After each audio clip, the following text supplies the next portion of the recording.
제가 여러분이 함께해서 참 좋습니다 하면서 막 서로 웃으면서 인사하는 모습 보니까 문득 떠오르는 것이 있습니다. 뭐냐면 제가 예전에 있었던 교회에서 부목사로 설교를 하게 되면 한 1년에 6번 정도 한 것 같아요. 거기 부목사가 워낙 많으니까. 그런데 딱 강대상에 올라가면 1층 거의 다 머리가 하였거든요. 이제 2층은 까만 머리가 있고 그랬었어요. 그러니까 너무 이게 분위기가 아시잖아요. 이렇게 좀 이렇게 내려앉아 있는 듯한 분위기, 다 고개 숙이고 계시고. 그러니까 제가 올라가서 어떻게 했냐면은 놀라지 마세요, 여러분. 안녕하십니까? 그랬거든요. 어떻게 했어요? 깜짝 놀래가지고 저를 탁 보시죠. 그리고 나서 웃음이 터지더라고요. 처음 한 번 하면 괜찮은데 그걸 내가 5번을, 6번을 다 했거든요. 그래서 불려갔어요. 장로님은, 은퇴 장로님. 너무 경망스럽게 그렇게 하지 말라고. 또 담임 목사님이 행정 목사를 통해서 김원선 목사한테 그거 하지 말라 그래. 그렇게. 그래도 했어요. 근데 우리 교회는 얼마나 감사한지, 우리가 탁 올라가 보면 흰머리보다는 검은머리가 훨씬 많죠. 물론 염색하신 분도 많이 계시지만 그래도 그렇잖아요. 또 우리가 교회가 비율적으로 정말 젊은 분들이 많거든요. 우리는 청년대학부 장난 아니거든요. 진짜 고맙고 감사한 거예요. 그렇지 않습니까, 여러분? 정말 고맙고 감사한 거예요. 우리가 이런 교회에서 함께 신앙생활을 해서 참 좋습니다. 다시 한번 할까요? 함께해서 참 좋습니다. 글로벌 성경 애플리케이션 중에 U 버전이라는 게 있대요. 여기에 2008년이 출시된 다음에 8억 7,500만 대의 스마트폰이나 PC, 그런 태블릿 PC 같은 데서 다운이 앱을 다운한 그런 아주 인기 있는 성경 읽기 앱 중에 하나래요. 근데 여기에서 작년에 2023년에 전 세계 기독교인이 가장 많이 검색한 성경 구절이 뭐냐니까 빌립보서 4장 6절이래요. 아무것도 염려하지 말고 오직 모든 일에 기도와 간구로 너희 구할 것을 감사함으로 하나님께 아뢰라. 그게 제일 많이 검색한 성경 구절이래요. 근데 2023년, 2022년, 2021년 3년 동안 가장 제일 많이 검색한 성경 구절은 뭐냐니까 이사야 41장 10절이래요. 두려워하지 말라. 내가 너와 함께 함이니라. 놀라지 말라. 나는 너의 하나님의 됨이라. 너를 굳세게 하리라. 참으로 너를 도와주리라. 참으로 나의 어려운 오른손으로 너를 붙들리라. 이 말씀이 지난 3년 동안 제일 많이 검색된 구절이래요. 여러분, 공통점이 뭡니까? 이 빌립보 4장 6절과 이사야 41장 10절의 공통점 알 수 있죠? 사는 게 힘들다라는 거예요. 그렇지 않습니까? 사는 게 너무 힘든 거예요. 사는 게 힘들다 보니까 내가 할 수 없는 일이 있다라는 거죠. 그렇죠? 내가 내 힘으로 이길 수 없는 그런 어려운 일이 인생에는 있다라는 겁니다. 어떻게 해야 되겠어요? 할 수 있는 그런 존재에게 의지할 수밖에 없는 거죠. 근데 그 존재가 누구냐? 우리는 하나님이죠. 그래서 하나님께 우리가 의지하게 되면 내가 감당할 수 없는 일들도 능히 감당할 수 있다 라고 해서 이 구절들이 지난 4년 동안 가장 많이 검색된, 우리 그리스도인들에게 검색된 구절이라고 해요. 그래서 오늘 제목 보시면 엘샤다이, 전능하신 하나님 이란 제목 아닙니까? 이 오늘 전능하신 하나님에 대해서 조금 알아보려고 합니다. 그동안 사실 여호와 하나님에 대해서 알아봤죠. 여호와 하나님은 모세에게 하나님이 당신의 이름을 계시해 준 이름이잖아요. 여호와, 스스로 있는 자다 하는 그런 말이라고 그랬죠. 그리고 우리가 또 엘로이, 그 하갈에게 임하신, 나를 살피신 하나님, 하갈의 고백이었죠. 하갈에게 은총을 베푸신 하나님은 나를 살피신 하나님이다 하는 엘로이 하나님. 또 다윗이 고백한 하나님이 있습니다. 다윗이 일생을 통해서 만난 그 하나님은 여호와 로이, 나의 목자 되시는 하나님이라고 그랬지요. 그리고 또 우리가 엘리온의 하나님도 얘기했습니다. 이 멜기세덱이 섬겼던 지극히 높으신 그 하나님을 아브라함도 받아들이고 고백했지요. 그런 하나님들이 나누었는데 오늘은 아시다시피 엘샤다이 하나님입니다. 이 엘샤다이 하나님은 아브라함에게 하나님이 당신의 이름을 계시한 이름입니다. 모세는 하나님께서 여호와라는 이름으로 계시를 하셨는데 아브라함에게는 엘샤다이의 하나님으로 계시했다라는 겁니다. 전능한 하나님으로 당신을 계시했다라는 거예요. 그래서 먼저 1절에 보시게 되면 아브라함이 99세 때에 여호와께서 아브라함에게 나타나서 그에게 이르시되 나는 전능한 하나님이라 너는 내 앞에서 행하여 완전하라 이렇게 말씀하고 있습니다. 이 99세 때 언제냐면 아브라함이 75세에 하란을 떠났거든요. 24년 지났다라는 거죠. 또 이 멜기세덱을 통해서 지극히 높으신 하나님을 만났고 또 하나님께 경배하고 했는데 그 이후에 아브라함에게 무슨 일이 있느냐면은 이스마엘을 낳는 사건이 있어요. 이스마엘을 낳고 지금 13년이 지났습니다. 그리고 나서 하나님이 그에게 나타나셔서 당신의 이름을 계시해 주신 거예요. 근데 여기 우리가 좀 생각할 게 있어요. 뭐냐면 왜 그러면 하나님께서 13년 동안 나타나지 않았다가 비로소 13년 만에 하나님이 나타나셨을까 하는 거예요. 하나님이 그에게 나타나지 않았다라는 것은 뭔가 아브라함에게 문제가 있다 하는 것을 우리가 예상할 수 있잖아요. 그렇지 않습니까? 아브라함에게 어떤 문제가 있었습니까? 이스마엘을 낳은 거죠. 원래 하나님이 아브라함에게 주신 약속은 무엇입니까? 사라를 통해서 너의 후손을 잇겠다라는 거였잖아요. 그렇지 않습니까? 그런데 그 하나님의 약속이 지연이 되니까 참지 못하고 이 사라와 아브라함이 하갈을 첩으로 맞이하게 해서 거기를 통해서 하갈을 통해서 이스마엘을 낳았잖아요. 그래서 성경에 보게 되면 신약에서 보게 되면 이 이스마엘을 육신의 아들이라 그래요. 육의 아들이라 그래요. 이삭을 뭐라 그럽니까? 약속의 아들 이렇게 얘기하거든요. 영의 아들이라는 거죠. 사실 아브라함이 하나님의 약속을 신뢰하지 못했기 때문에 이런 일이 일어났거든요. 그래서 하나님이 징계하신 것이 하나님이 그에게 나타나지 않는 것이었어요. 13년 동안 하나님을 징계한 거였어요. 하나님께서 아브라함을 징계했다라는 겁니다. 그런데 비로소 이제 그 징계 시한이 다 차서 하나님이 그에게 다시 나타나셨는데 그때 나타나시면서 뭐라고 말씀하셨느냐? 나는 전능한 하나님이다 이렇게 얘기하셨다라는 겁니다. 전능하다 하는 말은 엘 샤다이 이 말은 엘은 이 능력이 있다, 강하다 그런 뜻이고요. 샤라는 말이 뭐뭐 하는 자 하는 존재를 의미하는 거예요. 그리고 다이 하는 말은 충족하다 하는 말입니다. 그런 것이 다 합쳐서 엘 샤다이라는 말이 되는데 그게 전능한 하나님이라는 거예요. 그 의미는 뭐냐면 하나님은 능력이 있으시고 충족되신 분이라는 거예요. 스스로 충족되신 분이라는 거예요. 이걸 제가 1부 때 이 설교를 했더니만 우리 영성신학을 전공한 김가쁜 목사님 그거 자충성입니다 이렇게 얘기하더라고요. 영성신학에서는 그런 자충성이라는 그런 용어가 있는 거예요. 저는 처음 들었는데 하나님은 스스로 충족하신 분이라는 거예요.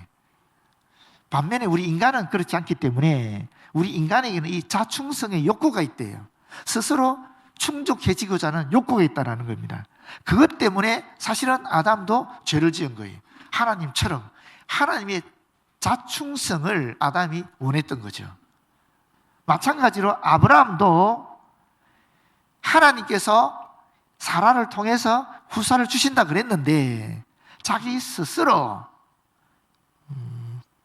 충족해지기를 원한 거죠. 자기 스스로 이 후사를 잇기를 원했던 거예요. 그 결과가 이스마엘입니다. 우리 인간에게 이런 자충성의 욕구가 있대요. 우리가 사사건건 모든 것을 사실은 하나님과 의논하고 해야 되지만 우리 안에 자충성이 있어서 우리 스스로 이 하나님의 전능성을 내가 취하려고 하는 거죠. 그런 욕구가 있다라는 겁니다. 그래서 아브라함도 그런 욕구 속에서 이러한 일이 일어났다라는 겁니다. 그런데 여러분 여기 되게 묘한 말이 있어요. 완전하라 하는 거예요. 우리 인간은 완전한 존재가 아니잖아요. 우리는 전능한 존재가 아니지 않습니까? 반면에 하나님은 전능하시고 하나님은 완전한 존재죠. 우리는 약속을 지키려고 약속을 하지 안 지키려고 약속을 하지는 않죠. 일반적으로 그렇지 않습니까? 약속도 안 지키려고 하는 그 약속을 하는 사람은 누구죠? 사기꾼이죠. 우리가 보통 정상적인 사람이라 그러면 우리가 약속할 때는 지키려고 하는 겁니다. 그렇지 않습니까?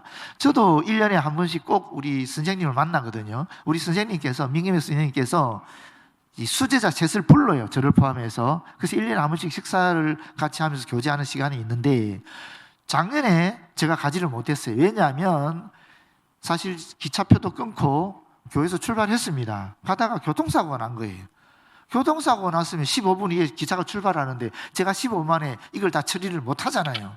경찰도 기다려야 되고 보험사도 기다려야 되고 뭐 그 같이 또 풀어야 될 문제들이 있으니까.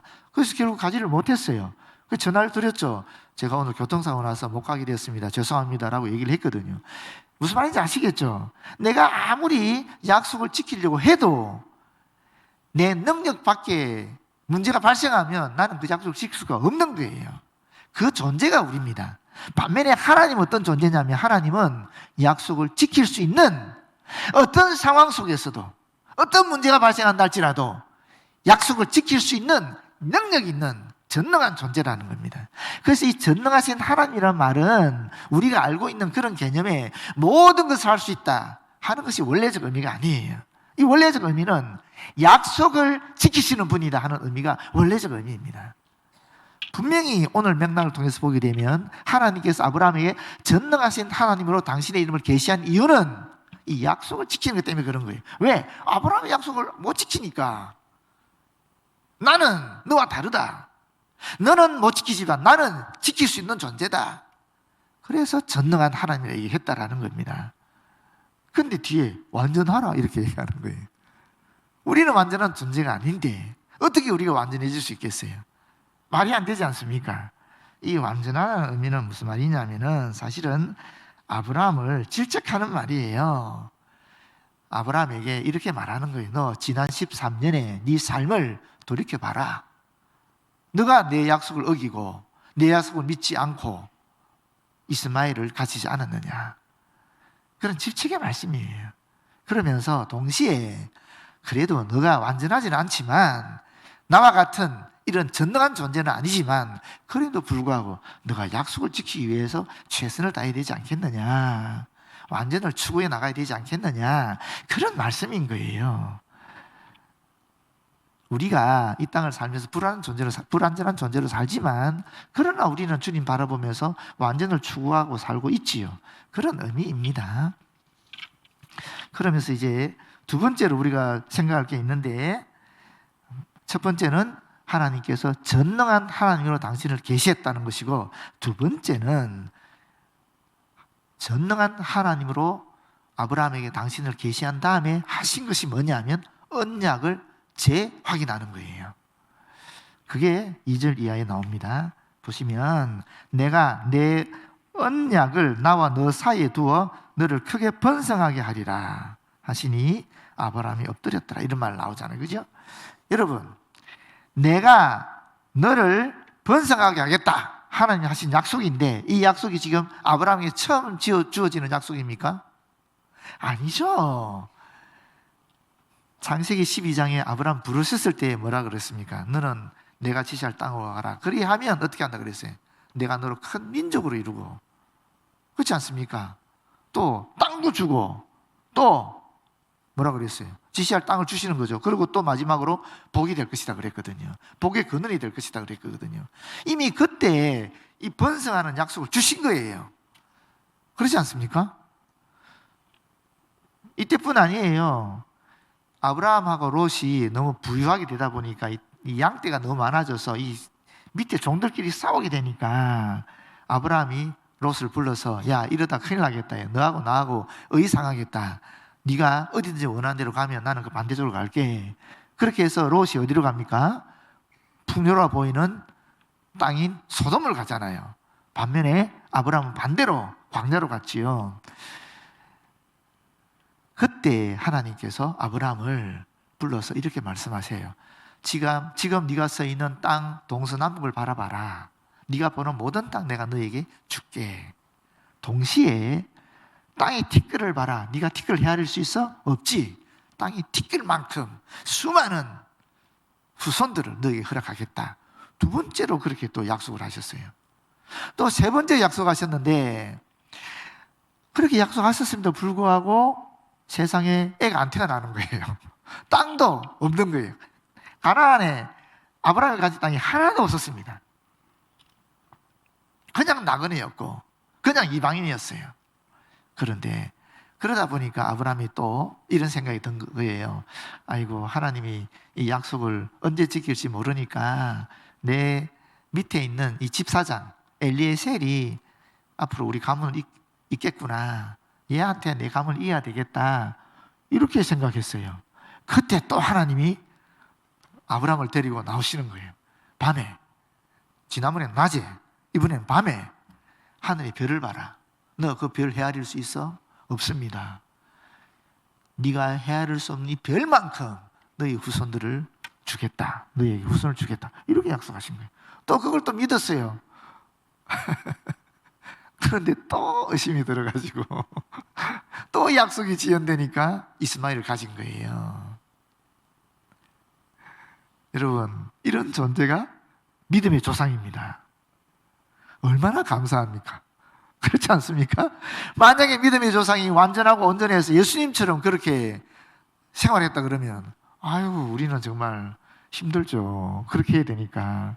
다행히 우리 믿음의 조상이 하나님 약속을 믿었다가 또 의심하고, 또 믿었다가 또 의심하고, 또 믿었다가 또 의심하고, 3세판도 아니고 4번이나 또 믿었다가 또 의심하니까 얼마나 고맙습니까?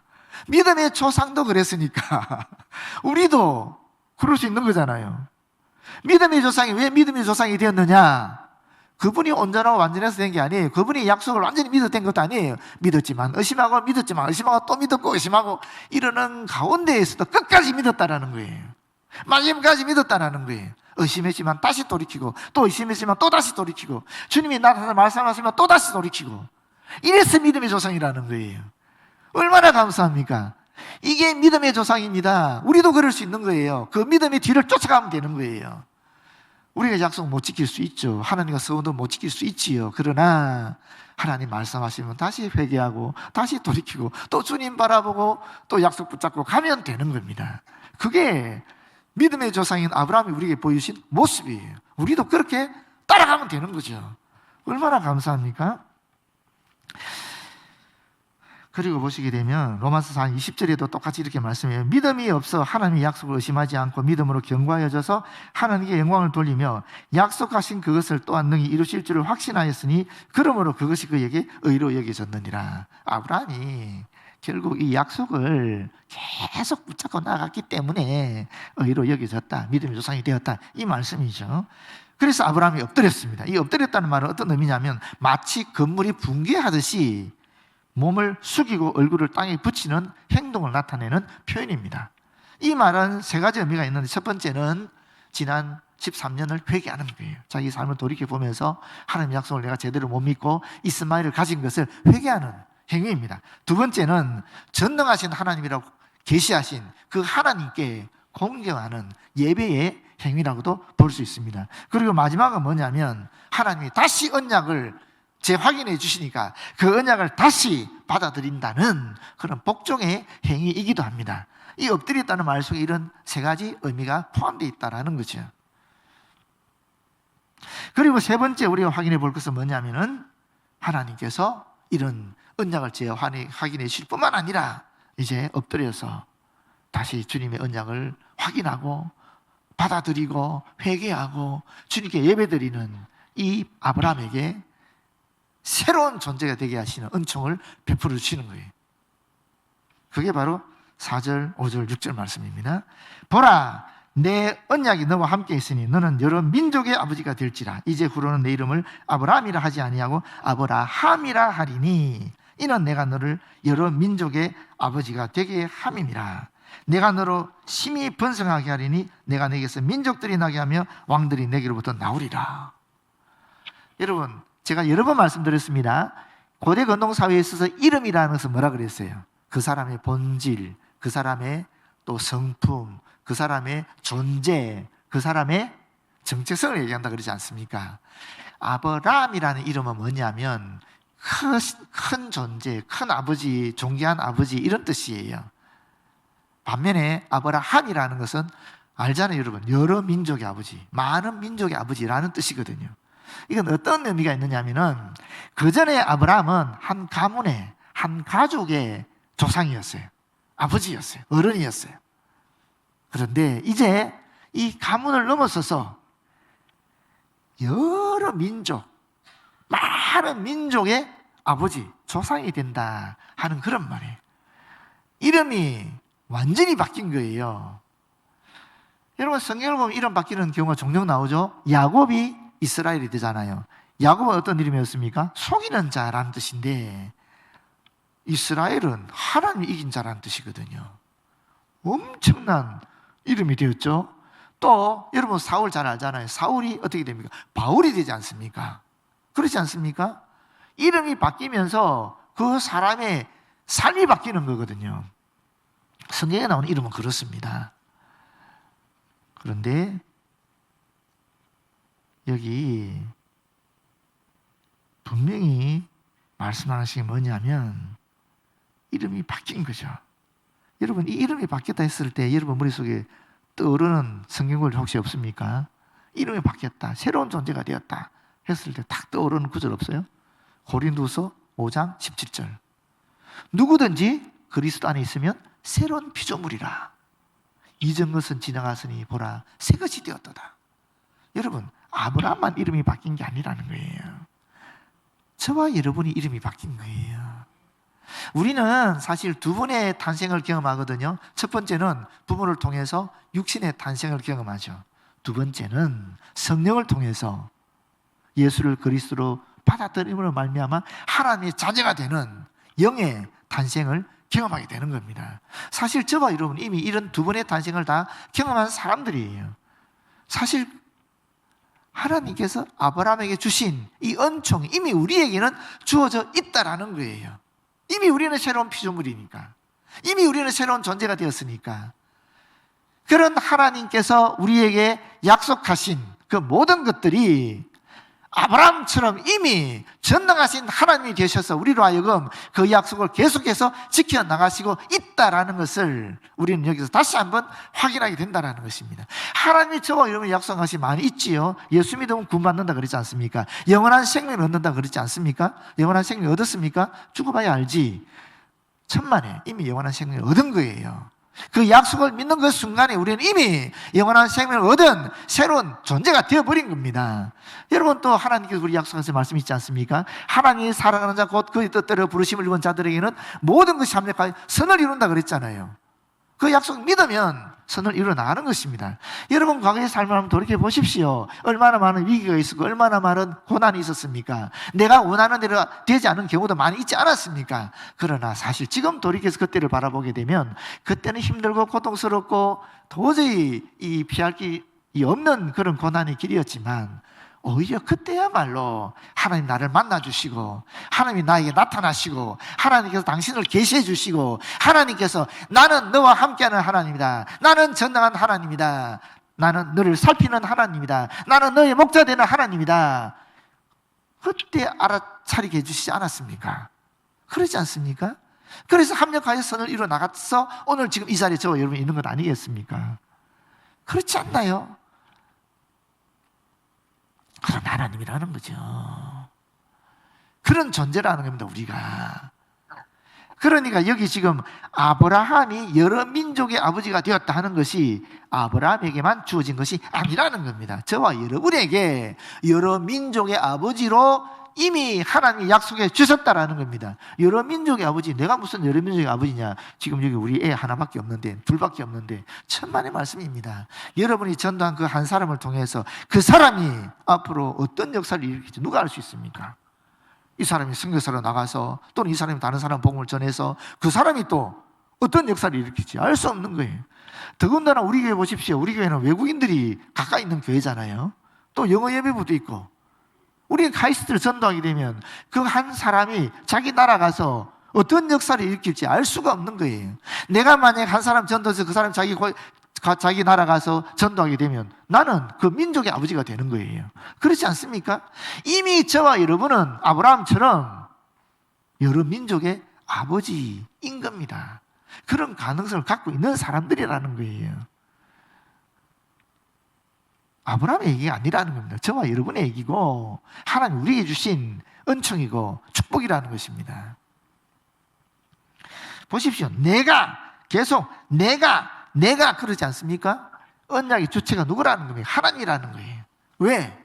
우리 인간은 이 약속을 지키려고 해도 마음은 있어도 지킬 수 없는 존재니까 약속을 지킬 수 있는 능력이 있는 그 하나님이 언약을 맺으시는 거예요.